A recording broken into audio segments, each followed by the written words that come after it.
We are less than 6 months away from the first test of the 2024 Republican primary, but despite months of campaigning and millions of dollars spent, the race for the nomination is not much of a race at all. That is, if you pay attention to the polls, and we all know how dangerous that can be. Nevertheless, according to a recent poll by the New York Times, former President Donald Trump is 37% ahead of Florida Governor Ron DeSantis, his closest competitor. DeSantis has lost ground since announcing his candidacy 2 months ago. The nearly dozen other candidates still poll at about 3% or less. CBS News chief Washington correspondent Major Garrett joins me now from Washington to put all of this in perspective.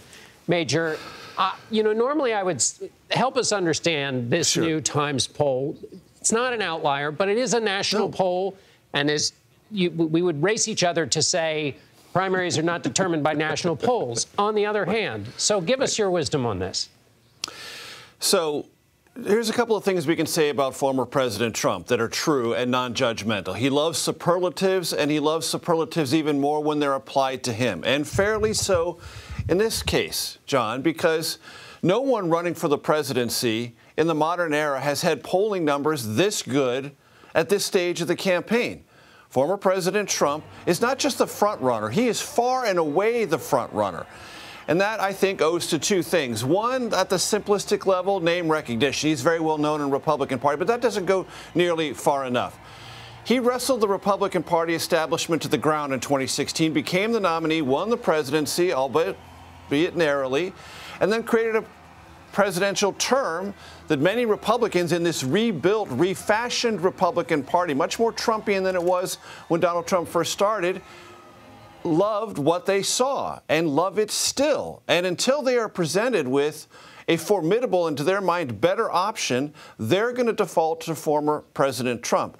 And that's where this campaign, such as it's manifested itself so far, has become somewhat of a surprise. No one running in the non-Trump lane has gone anywhere toward taking those either hard Trump voters or persuadable Trump voters away from him.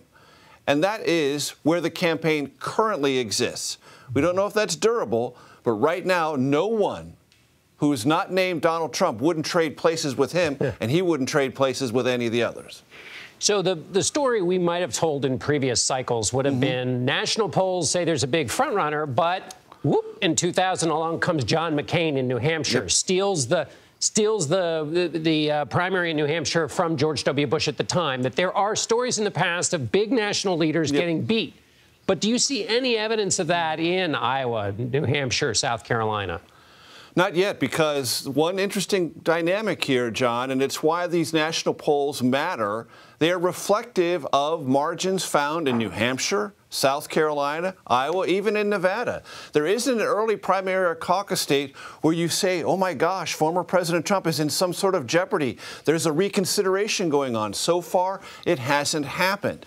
And until it does happen, until someone can make inroads in Iowa, New Hampshire, South Carolina, Nevada, someone not named former President Trump, this race is going to stay where it is. Why? Because the atmosphere around choices matters. If people think someone's going to win and they keep getting told in poll after poll that somebody is going to win, there's a psychological gravitation in that direction. And as we've learned and seen over and over again, John, former President Trump doesn't need that psychological edge. He has a committed base. And others who are near that base are not going to move until someone gives them a credible and highly persuasive reason not to. And very quickly, Major, sometimes even defeatism can step in. Congressman Congressman Thomas Massie, an early DeSantis supporter, was asked by Alex Rotary of McClatchy what DeSantis needs to help the campaign, and the congressman said, we got to get DeSantis indicted. How do you interpret that? Well, at one level, it's like, well, it keeps Trump in the news, but that's not it. There's this rallying around the former president because, as he has taught so many Republicans, one of the ways to succeed in the Trumpist Republican Party is not just to be known by who you are or what you do, but who your enemies are. And as long as the enemies and the enemization of his indictment status is about President Biden and the Biden Justice Department, that works in a rallying way for Trump. One cautionary note, though, John. We don't know what the behavior as Republicans, primary and caucus voters will be once they actually go to cast their preferences, because they will have to think strategically about all these issues related to former President Trump's legal status and future legal status. And we simply don't know what that's going to be because we've never, ever seen it before. Major Garrett, Chief Washington Correspondent for CBS News. Thanks a lot, Major. You got it.